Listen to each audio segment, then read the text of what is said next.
अगर आप भी हैं इस पद पर तो आपको भी टोल टैक्स में मिलेगी छूट। जाने टोल टैक्स में छूट के क्या है नियम। नमस्कार, मैं दिव्या, स्वागत है आपका आज के इस वीडियो में। भारतीय राष्ट्रीय राजमार्ग प्राधिकरण यानी NHAI ने हाल के वर्षों में टोल प्लाजा पर यातायात की सुगम आवाजाही सुनिश्चित करने के लिए कई महत्वपूर्ण कदम उठाए हैं।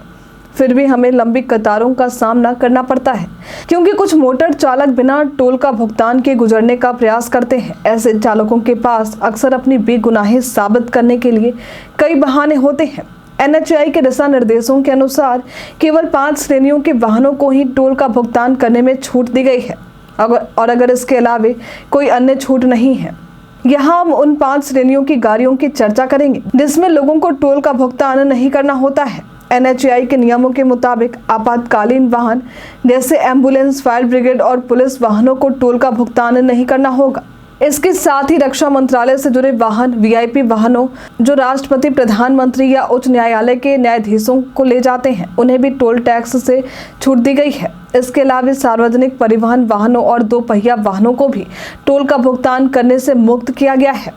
इसकी हम विस्तार से आगे भी चर्चा करेंगे।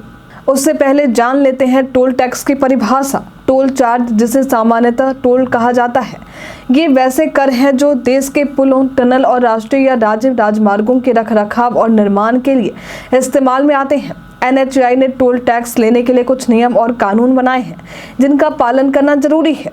NHAI के अनुसार 5 श्रेणियों के वाहन बिना टोल टैक्स दिए यात्रा कर सकते हैं। इसमें सबसे पहला है आपातकालीन वाहन। इसमें एम्बुलेंस, फायर ब्रिगेड आदि आते हैं।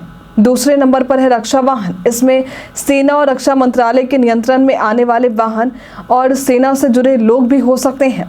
VIP वाहन, इसमें राष्ट्रपति, प्रधानमंत्री, राज्यों के मुख्यमंत्री, लोकसभा अध्यक्ष, सांसद और उच्च न्यायालय के न्यायाधीश हो सकते हैं। अब बात करते हैं सार्वजनिक परिवहन वाहन की, तो राज्य द्वारा संचालित बसें इसी श्रेणी में आती है। चलिए अब जानते हैं 2 पहिया वाहन की, तो बिना टोल टैक्स की यात्रा ये भी कर सकते हैं। इनके अलावा कुछ सरकारी नौकरियों में भी टोल टैक्स भुगतान में छूट दी जाती है। आज के लिए फिलहाल इतना ही।